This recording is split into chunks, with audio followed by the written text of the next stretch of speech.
parte de, de esta nación. No todo, obviamente puede haber gente que sí lo sea, pero en general el discurso ha sido de que ellos no se sienten parte porque sienten que son parte de su propia nacionalidad. O sea, dentro de una nación puede existir otra nación. Eh, por algo, por ejemplo, ¿qué es característico de una nación, de un país cualquiera? Una bandera, eh, un escudo. Himno, ¿Cómo? el himno nacional. Ya, por ejemplo, un himno nacional, eh, un determinado territorio, un determinado, por ejemplo, idioma. Esas son cosas que van caracterizando a cada nación. Y en este caso, por ejemplo, si hablamos del pueblo mapuche, ellos cumplen con muchos de esos propios criterios. ¿Ya? O sea, ellos tienen su propio idioma, viven en un territorio en general eh, muy característico, tienen su propia gastronomía, entre otras cosas. Y lo que les menciono tiene relación con lo que aparece en el segundo punto de las reivindicaciones de diversos pueblos indígenas. O sea, no solamente pasa en Chile, sino en distintas partes del mundo y en América en particular. Obviamente hay muchos grupos que no se sienten parte de la nacionalidad que tienen. Si vamos al norte, en el norte también puede haber grupos indígenas que viven de una forma distinta a cómo lo hacemos nosotros, que sí podemos decir que somos chilenos. ¿Ok? En esta definición de lo que es nación, influyen otras cosas como por ejemplo la globalización y la conectividad. ¿Por qué? Porque han permitido que a través de los medios de comunicación se pueda difundir de forma mucho más rápida, por ejemplo, cuando hay un descontento o cuando hay algo que no estaba siendo visto. Bien. Algunas expresiones del nacionalismo. Eh, si tuviésemos que decir cuáles son como los países ejemplos o simbólicos de este naciente o reciente nacionalismo, podríamos mencionar que esos países son Italia y Alemania, que tienen algunos aspectos en común, como por ejemplo la difusión de las ideas liberales, el apoyo de los líderes políticos, la importancia de la burguesía, que vuelve a aparecer nuevamente, y la influencia del romanticismo. Por ejemplo, cuando hablamos de la difusión de las ideas liberales en el contexto de las expresiones del nacionalismo, se refiere a lo que estábamos explicando hace unos minutos atrás respecto al liberalismo y qué es lo que significa justamente esta doctrina. Las ideas de igualdad, libertad, soberanía se dan en este contexto. O sea, si no está el liberalismo, si no se hubiese dado el liberalismo, tampoco estaríamos hablando del surgimiento de los estados nacionales. Y eso es muy interesante en historia porque un tema va ligado totalmente a otro, no son temas que están ajenos. ¿Okay? Si nosotros decimos que hoy día somos un país, entre comillas, independiente, es porque hubo una influencia importante de la Revolución Francesa. Y a su vez la Revolución Francesa tuvo un apoyo en las ideas de la Ilustración, y a su vez la Ilustración tuvo parte de sus ideas también vienen de tal vez lo que conocieron de los griegos. Entonces toda la historia está ligada. ¿Ya? Entonces en este contexto del nacionalismo aparece esto de difundir las ideas liberales, de la libertad, de la igualdad. Esto despertó un sentimiento de pertenencia a la nación y de rechazo a los monarcas extranjeros. O sea, aquí, si hablamos de que se dio la independencia de Chile, es porque la gente o la sociedad de la época se dio cuenta de que por qué tenían que seguir dependiendo de un rey que vivía en España. No tenía sentido eso. ¿Ya? Entonces se crea este sentimiento de pertenencia, decir yo soy parte de este territorio y por qué voy a tener que aceptar que alguien ajeno a él me venga a dominar.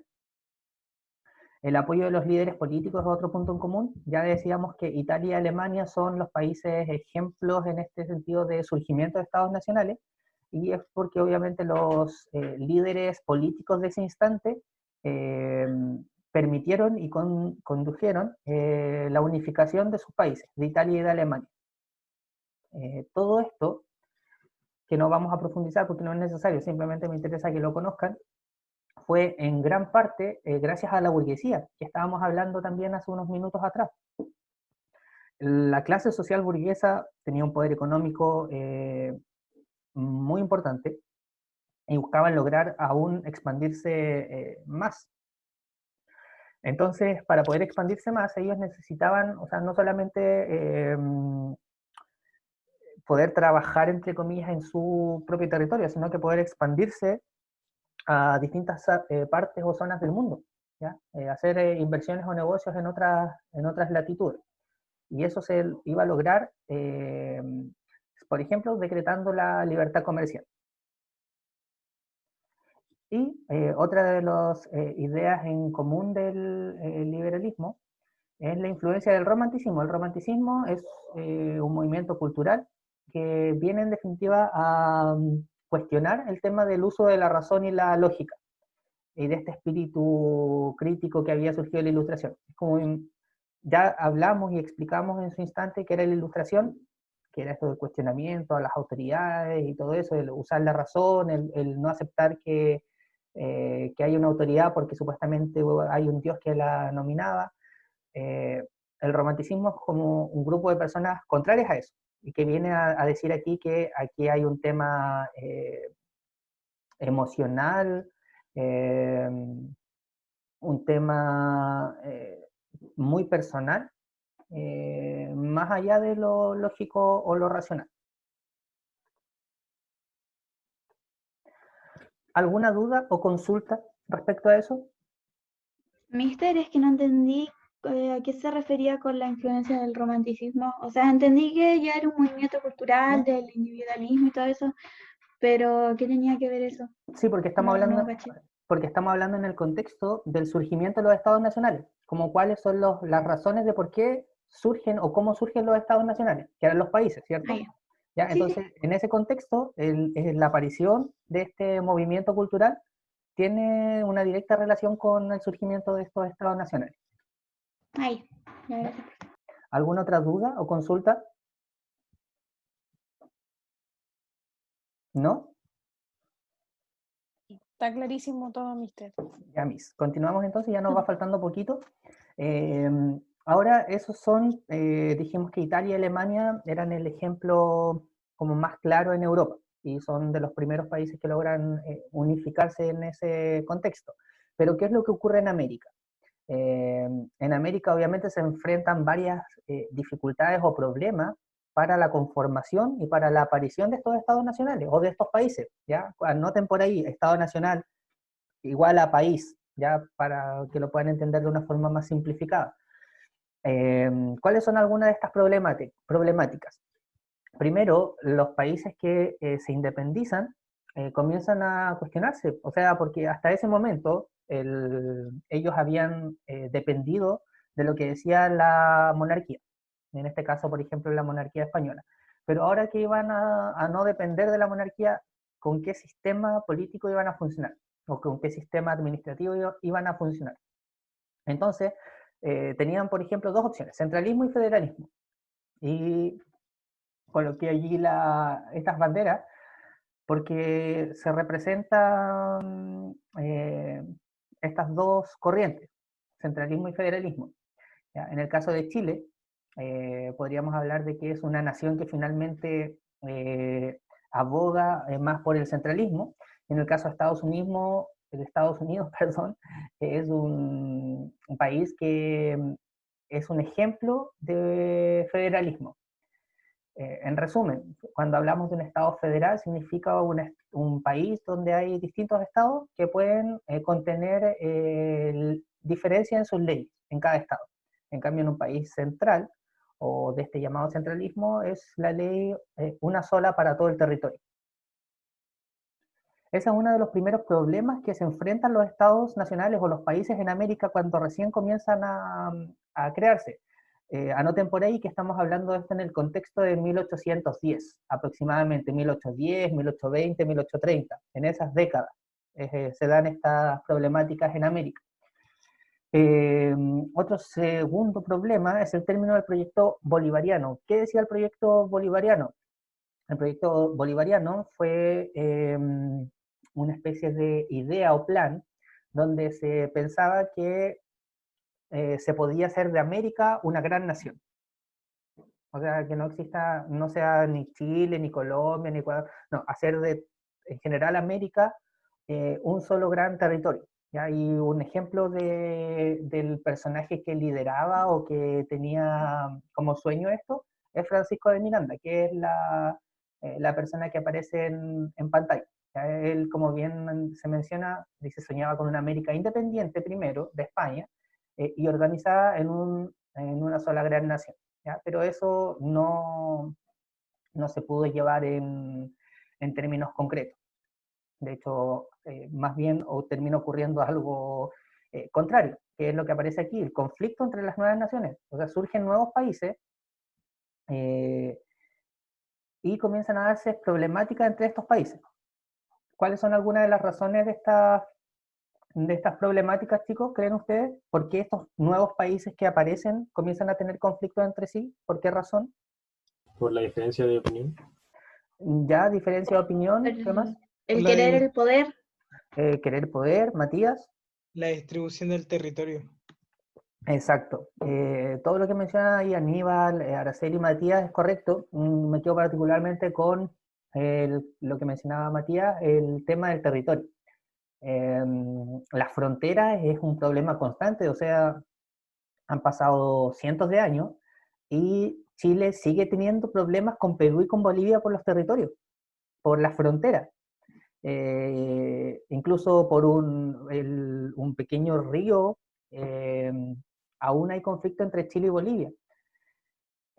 Hace un tiempo, unos años atrás, Chile estuvo en un conflicto con Perú, donde fueron a una corte internacional por territorio. Entonces, desde que aparece o desde que estos países son independientes, es que comienzan ya a tener problemas por esta razón. Si vamos a la guerra del Pacífico, ¿por qué razón se da la guerra del Pacífico de forma más concreta? Por el aumento del impuesto de Bolivia ante Chile. Ok, ¿y qué otro interés aparte de, porque eso claro, fue algo como bien concreto, pero ¿por qué era importante toda esa zona? Por el salitre. Eso mismo. Exacto. Eso es lo que yo recuerdo, era de Poder que económico. el poder económico de Chile era la exportación del salitre. Mm. Entonces se subieron los impuestos y luego Chile no quiso pagar la deuda y desató toda la guerra. Exacto. Bueno, ahí ya lo mencionaban todos y todos los conceptos que indicaban son correctos. El tema de la importancia del poder económico y en este caso de un recurso natural. O sea, querer un territorio determinado porque allí hay un recurso natural importante. Esperen, me voy a fijar en el chat. Ahí está la Miss alabándolos porque se recuerdan de esto, así que es súper. Sí. Y bueno, ahí aparecen otras, aparte, por ejemplo, el tema económico, ahí pueden haber diferencias en términos políticos, en términos culturales. De hecho, por ejemplo, en términos culturales, y si volvemos al tema de Chile, Chile discute o hay gente que discute constantemente con Perú por el tema del pisco. Porque ¿de quién es el pisco? ¿Chileno o peruano? Entonces, Chileno. ahora, claro, el conflicto se da hasta en esas cosas que son mínimas, ¿ya? Y obviamente esto fue un problema para poder formar estos estados nacionales en América. Y bueno, lo que aparece allí tiene relación con lo que estábamos comentando. El hecho de que se independicen estos países no significó que se terminen los problemas. Al contrario, surgieron una mayor cantidad de problemas, pero ahora en el contexto de independencia. ¿Alguna duda? ¿Pregunta? Aprovechen ahora, yo por mientras voy aquí a buscar la guía, se las voy a mostrar de forma general nomás para que para que la observen y después se las voy a enviar. Pero por mientras, si alguien tiene duda o pregunta. Mister, si no sería conveniente de que yo me consiga los correos de los chiquillos que están ahora en el taller ¿Ya? y le rebotamos la guía, porque para enviarle a todo el curso igual, si a lo Ya. mejor solamente quieren los Sí, chicos de PC1 más historia. ya, Miss, por favor. Sí, Entonces, yo tengo aquí la lista, así que me consigo por interno sus correos, por WhatsApp. ya. ¿Vale, chiquillos? Ya, miren, Ya, entonces Miss. voy aquí a mostrarles de forma general nomás la guía y después la Miss entonces se las va a enviar. ¿Ya? Miren, esta es una guía, como les dije, en esencia de contenido. ¿Ya? Tiene como título El humanismo y el pensamiento científico. Pueden hacer lectura de toda la guía, no hay problema con eso, porque les va a ayudar a ustedes mismos. Pero si vamos a la parte final, nos vamos a encontrar con lo que hemos estado conversando nosotros. Que, por ejemplo, aquí en la página 23, donde dice formación del Estado moderno, por acá,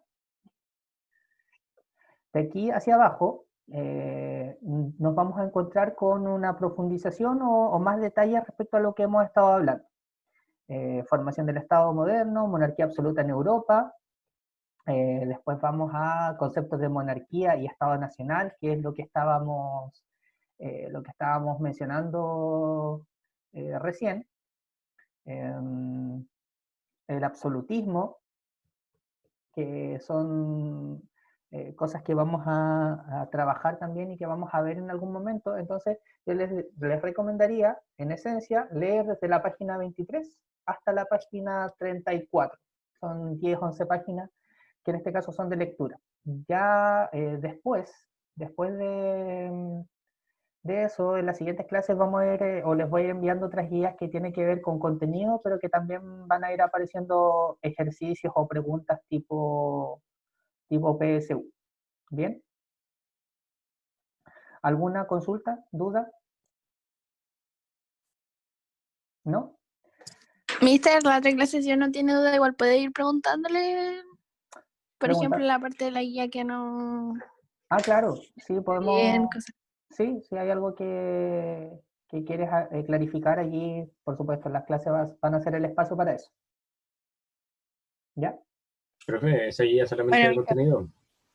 No alcancé a escuchar bien, Aníbal. ¿Esa guía es solo de contenido? ¿O hay No, preguntas? esa es solo de contenido, es solo leer. Ya después, como les comentaba en principio, no quiero darles al tiro, pues les podría enviar un ensayo o un mini ensayo, pero creo que no tiene mucho sentido por ahora hacerlo, porque todavía faltan muchas cosas por ver. Entonces, veamos un par de cosas y vamos haciendo ensayos respecto a lo que vamos viendo. Bien, entonces, en todo caso, ustedes tienen todas las opciones de repente para, no sé, por ejemplo, pueden ver la PSU de los años anteriores, que está ahí en el DEMRE, lo pueden descargar y ahí pueden ir viendo algunas preguntas. Después, en todo caso, ya cuando nos acerquemos más a la PSU, vamos a también a ver más en detalle esta temática de los ensayos. ¿Ya? Pero ustedes también tienen la posibilidad de, si quieren trabajar con ejercicios antes de que yo los dé, lo pueden hacer, no hay problema. Pero sí vamos a trabajar con eso en algún momento. ¿Alguien más tiene alguna otra duda, consulta? Creo que no. O sea que la otra clase va a empezar, igual va a ser como preguntas de un poco de lo que leímos, o sea, de las 23 a 34. Ok, mira, yo no voy a hacer preguntas, porque yo asumo, y por eso les dije en principio, que aquí también hay una responsabilidad por parte de ustedes de leer, por ejemplo, en este caso lo que yo les estoy dando. Pero yo no es que les voy a interrogar la próxima clase y les voy a decir, les voy a hacer preguntas respecto a eso. Yo asumo que lo van a leer porque en definitiva es para su propio beneficio. Pero si alguien de ustedes tiene dudas, me puede preguntar a mí para que lo resolvamos acá. ¿Se Bueno, entendió, gracias. chiquillos? Es un material complementario que el mister le está pasando a ustedes para que ustedes aprovechen, ¿cierto?, de leer y tengan este material. Y como dice el mister, si tienen alguna duda, la próxima semana el mister aclara tiene alguna duda con algún concepto o algo que no entendió de lo que el mister le dijo, entonces es un material para ustedes, para su Perfecto. beneficio. Bien, ¿no hay más preguntas entonces, al parecer? Bueno, chicos, que estén muy bien. Ahí vamos a estar en contacto. Yo también voy a dejar la clase en YouTube y la Miss ahí se va a conseguir los correos para reenviarle esta guía. ¿Ya? Así Así es. que estén muy bien, cuídense. Nos Chao, estamos viendo. chiquillos, que estén Profe, Gracias, bien. mister. Profe, gracias. Chao. Chao, Miss. Chao, Mister. Chao. chao, Miss. Chao. Profe, Chao. ¿Qué pasó, Chao, Aníbal? profe. ¿esto lo puedo enviar ahora para que se lo pueda revisar? Sí, envíamelo, ¿no? Ya, vale, gracias. Vale, Chao, que profe. esté bien. Chau.